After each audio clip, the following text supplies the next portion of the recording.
if you go back to some markets that we came out of, when rates are uber low, when they're sliding down quickly, nobody cares why. They just care whoa, dude, I just got quoted a rate in the buy a twos. bigger, better house. Right? They do not care. They're not asking you why it's happening. None of that, right? Yep. Well, good point. when it's moving in the other direction, people want to know why. Well, I think it's pretty obvious. The consumer should know why. We're the last to follow what everything else has already done in the last year, 12, 18 months, right? Yeah. I mean, you go to the grocery store, you go to a restaurant, everything, cost of anything has gone up. I mean, there's certainly they can't be screaming at us. We've held off as long as we could. I went to the grocery store the other day and bought a pack of bacon. It was over $11. Bacon, but you still bought it. Heck yes! And that's why they're going to still buy a house.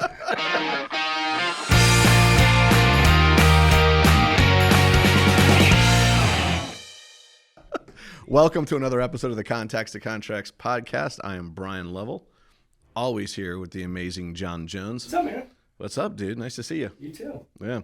So before we get going, hey, if you're checking us out for the first time or you're checking us out for the 60th something time, don't forget to like, subscribe, and share if you like the content that you see here. John and I appreciate you taking the time out to spend a little bit of time with us.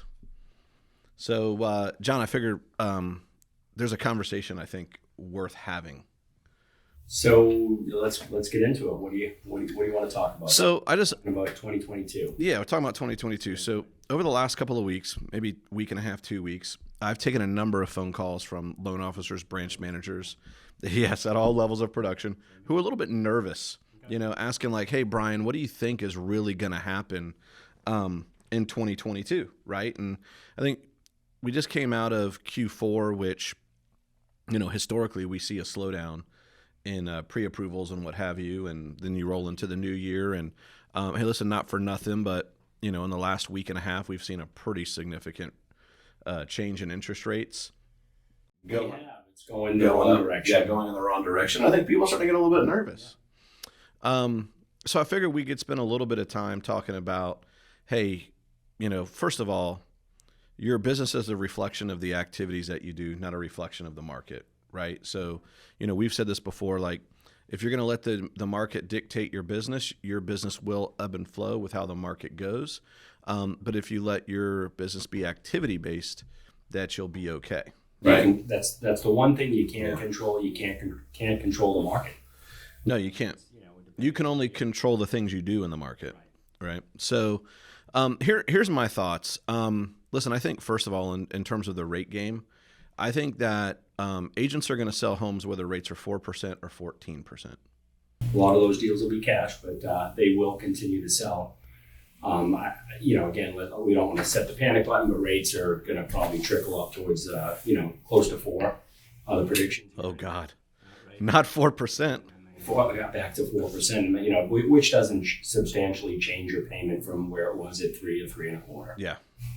So it's still very affordable, and everybody needs to kind of relax when they see the rates. It sets in a little bit of a panic mode, but it's still it's not a lot of money in a payment. Yeah. Getting back to it, like what advice, you said you're taking a number of those phone calls too. Like what kind of advice are you giving as those phone calls come in? I mean, you've got to be doing the things that get your referrals, right? Getting in touch weekly with your real estate teams, your agents, helping them add value, volunteering to do open houses. I mean, it's again back to the basics. Yeah. You've got to be actively involved in a networking group. I know a number of folks that hadn't been participating due to COVID or just hadn't done it in the past, or it's been several years. We've had folks getting back engaged in that type of activity, but you've got to go at every avenue. So, I mean, when I say it's going to get, the activities are a reflection whether your business is going to stay where it's at, or it's going to trickle down. The market, we know, is going to go down. And when I say the market's going to go down, we know that in 2022 there are going to be less loans originated between purchase and refinance. Drastically on the refi side, while purchase are expected to pick up. Yep. Now, percentage-wise, we can't control a number of transactions that are cash and or hopefully delayed financing. But the only thing you can do as an LO, and a realtor in this market right now is you've got to go full force, all hands in.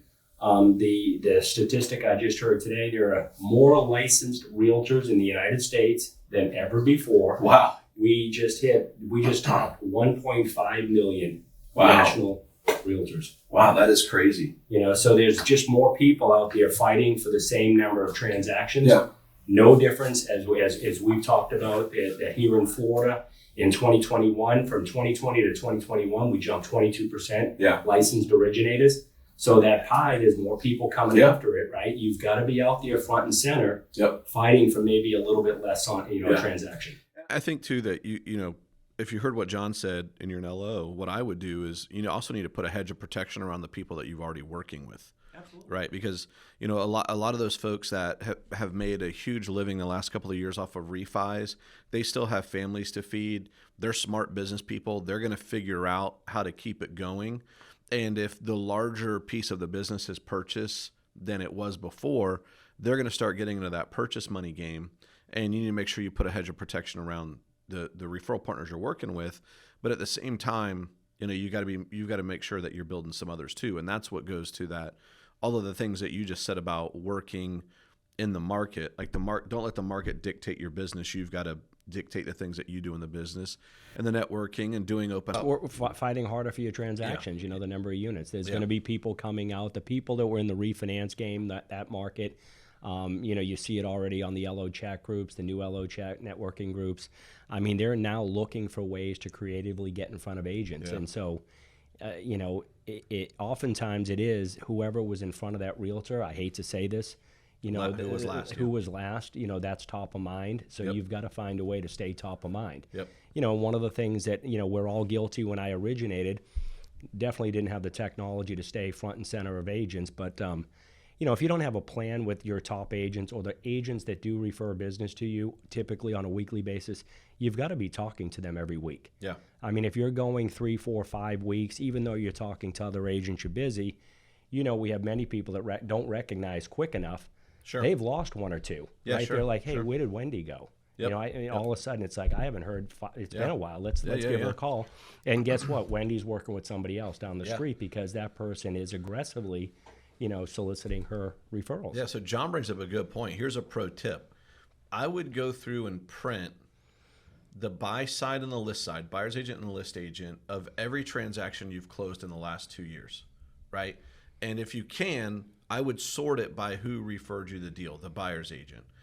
And as you go down that list, you're going to be familiar with the referral sources that you've had over the years. If there's a name that you haven't heard from in a while, they've moved on from you. Yep. Right? And then to that regard too, another, litmus test could be, are there names on that list within the last 6 months that are new to you? That litmus test is, hey, I'm building new relationships. So one's going to help you identify maybe you've letting some fall through the cracks, and one's going to identify maybe giving you some wins or losses on how well are you doing with building some new relationships. Yeah. Right? Yeah. Hey, I want to go back to, we were talking at the beginning here about the rate changes, right? And so right now the story of the day is inflation, inflation, inflation. We saw the jobs report last Friday, which would be, I'm not sure what date that would be. Today is Tuesday the 11th. So go back a couple of days to that. This past Friday from Tuesday, January 11th. Not a great jobs report. The market immediately reacted to both of those things. It's continuing to react so far this week. I want to say that we've lost over 110 basis points since Thursday in the market. That's going to correlate to 3/8, maybe more, in actual interest rate. So I say that to say, what should loan officers be doing in a market like this, where rates are changing this rapidly? And they've probably pre-approved buyers a week ago, John, that today can't get the rate that they talked to them about even a week ago. Yeah, I mean, that's a great point. I mean, you could use or have a chart that's available. Hey, this is what could happen if rates do move, but you have to educate them that, certainly that rates change every day, right? Sometimes multiple times, if there's an event like the jobs report, maybe once or twice a day. Yeah. I mean, that was something that you need to educate the customer and let them know that we are in an environment that over the next 6 months, they are forecasting for rates to slowly trickle back up. And again, we keep hearing that 4 number. So, I mean, none of us should be out there not educating consumers that, I mean, if anything, the rates are going to continue to go up. We'll have some bounces down. Yeah. But, I mean, they've got to be aware that, hey, if you wait another 30, 60, 90 days, that same house might cost you $30, $40, $50 more a month. Yeah, yeah. So I think one of the things LOs have to do too is like you have to educate yourself. If you can't have a conversation with a borrower or a realtor about why what's happening is happening, you need to start investing in your own personal growth to be able to do that, right? And so if you go back to some markets that we came out of, when rates are uber low, when they're sliding down quickly, nobody cares why. They just care whoa, dude, I just got quoted a rate in the Buy a twos. bigger, better house. Right? They do not care. They're not asking you why it's happening. None of that, right? Yep. Well, Good point. when it's moving in the other direction, people want to know why. Well, You know. I mean, I think it's pretty obvious. The consumer should know why. We're the last to follow what everything else has already done in the last year, 12, 18 months, right? Yeah. I mean, you go to the grocery store, you go to a restaurant, everything, cost of anything has gone up. I mean, there's certainly, like, they can't be screaming at us. We've held off as long as we could. I went to the grocery store the other day and bought a pack of bacon. It was over You love $11. bacon, but you still bought it. Heck yes. And that's why they're going to still buy a house. You know, it's over $11. Now I don't normally do the grocery shopping in my house, but I was shocked. Like I walk out of Publix with like $33 worth of groceries, and one item was a third of the bill. Yeah, it's crazy. So, anyways, going back to what I was saying, there's a lot. If you're looking for ways to get education, there's a lot of ways to do that, right? And so, I mean, obviously, a simple Google search could probably lead you into some directions. But obviously, you could be working with MBS Highway, MBS Quote is another one. There's a number of services out there where not only are you going to get to see what's happening in the mortgage-backed security market, but you're probably also going to get some commentary as to what's going on as well. But my point is, you should be educating yourself so that when you're having to have those conversations with your borrowers or with agents, you know what to say. Your response isn't Don't know. I don't really know. Right. This is where essentially the Fed has to step in, and they've got to do something at quick. some point, but we don't know when. They're gonna. My guess is fairly quickly. Yeah.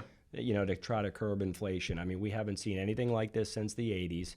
And, and back then in the 80s, the Fed's fund rate, by the way, just not to shock anybody, but I'll give you something. The Fed funds rate went in a 12-month period from 10% to 19%. Isn't that crazy? I mean, and that's what absolutly just put a stop to inflation. And today it is? Today it is zero. Still currently at zero.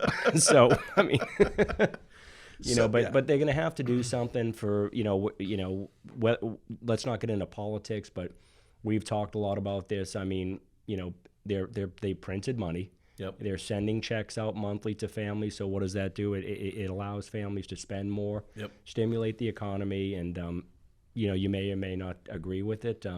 We'll see what the implication come tax return time. I mean, I think it's a the short refunds are going to be less. Listen, it's a short-term fix, right? You send out stimulus money, people naturally spend it, but once it's spent, it's gone. It's not recurring money. Right. It's stimulus money.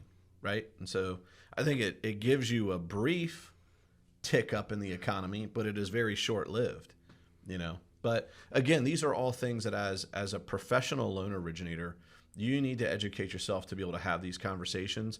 And then, by the way, make yourself look really smart. Maybe teach some classes on it in some real estate offices, get on social media and have some conversations about it there or post some stuff about it.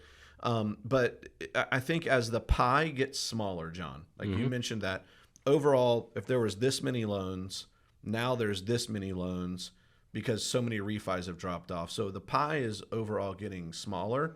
You have to become more of an expert if you're going to separate yourself from everybody else out there. Absolutely. Yeah. I mean, if you haven't become a specialist, learn a product, educate. You brought up education. I mean, find a niche for yourself that you have a go-to realtors. A big thing for 2021, 2020 were renovation loans. Those that specialized or became the expert in the market with those loans, their business is through the roof. It's going to continue that way. The trends are, I mean, you talk to somebody, I'd love to sell my home. Yes, I have a lot of equity. I looked on the market what I could get. I need to gut that house. So what are my options, really? The option is got the equity in the home, maybe I look at a renovation loan and find that specialist to help you facilitate that. I mean, that's the direction, reverse mortgages. There's tons of things you can specialize in to stand out and get in front of agents. Yep. I think one of the other things in the market, so we've talked a little bit about, hey, if I'm a loan originator, should I be worried? Hey, by the way, this isn't doom and gloom, right? We're just trying to give you a couple of tips. It's still supposed to be a great year. Yeah, there's a couple of tips that can help you with a shifting market because the market is changing. And by changing, I don't necessarily mean it's like plummeting. By changing, I mean the way that we get business and where we get it from is changing. That's the shift and the pivot that I'm talking about. So, we talked a little bit just now about the direction of interest rates and how to become an expert. We talked about the pie getting a little bit smaller.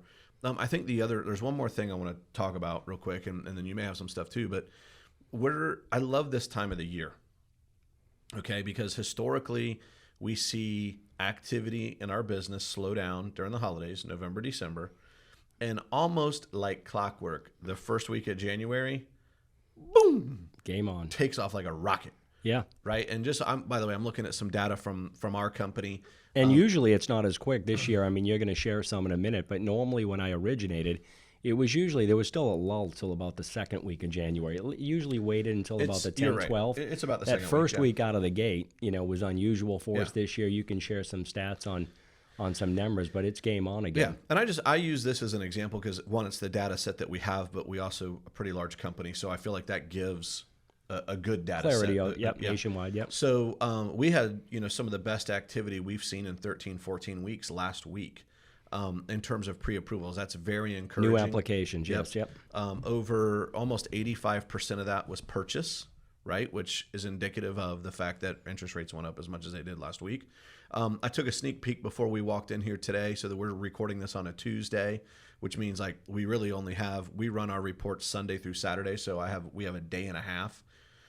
Based on a day and a half of data, and I realize it's a day and a half. Sunday included, so cut us some slack. Absolutely smoke last week based on the data that we see so far in a day and a half. So again, here's the encouragement I want to tell you is that you've got to take advantage of the market that we're in. You're seeing buyers come back into the market after taking some time off from the holidays. There's a little bit more inventory in the market than we've seen. It's not great, but there's a little bit more. And buyers are going to get active. And you need to make hay while there's hay to be made. Yeah, I agree. And if you are out there looking in the market to buy a home, don't wait, don't delay. There's two things going to work against you a little bit. Is one, the interest rates, and two, the home appreciation you're going to see in 2022. As nationally forecast by NAR and several sources, we're looking at about 11 or 12%. Yep. Price appreciation year over year again. So you think wait 6 months, you're looking at 300. What's let's say 10% round numbers. That's $15,000 more for that same house in 6 months. Wow, that's a lot. Along with the rates that potentially might be a quarter, 3/8 higher. Yeah. So don't be get out there now and be aggressive. Yeah. So LOs, you're going to see a lot of activity over the next 6 to 8 weeks as buyers start to position themselves for the spring and the summer buying season. And my encouragement to you is, hey, listen, just focus on the activities that drive your business and you will not have to worry about your business, right? And so we started this this podcast with, I've gotten a number of calls this week, so have you, about LOs and branch managers who are a little bit nervous about 2022. Hopefully we gave you some things to think about. But the big one is, hey, listen, if your activities based and you're measuring your wins and losses on a weekly basis based on the activities you did in the market. I'm not saying you count your pre-approvals, you count your contracts, you count how many calls you made, how many one-on-ones you did, whatever your revenue generating activities are. Measure your wins and losses that way. You will not worry about 2022 even one bit. And then track your pre-quals. I mean, that's another big thing coming out because we know the pipeline coming into the year is typically lower. Mm-hmm. But if you start out like last week and we've had a record week for 13 weeks, right, and you're tracking, you did 8 pre-quals and your conversion rate's 1 out of 4, you're going to have 2 loans. Mm-hmm. Whether it's 4, 6, 8 weeks out, there's going to be 2 transactions. Know how to track your numbers and you're not going to panic. Yep. Yeah, absolutely.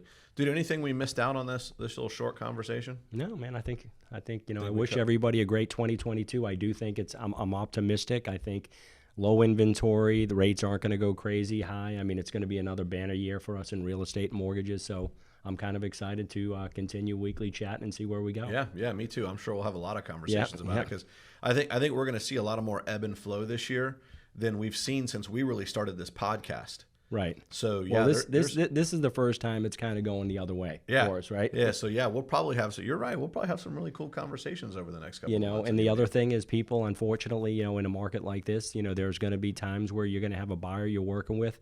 If they don't pull the trigger, they may price themselves out of the market. The weight game becomes an issue. Yes. You know, as far as getting qualified. So you know, there's a little bit of working against. You know, so don't wait. Get out there. Don't hesitate. Yeah, absolutely. Nice stuff, John. So thanks for tuning in to another episode of the Contacts to Contracts podcast. On behalf of John Jones, I am Bryan Lovell, and we want you to know, always here to serve.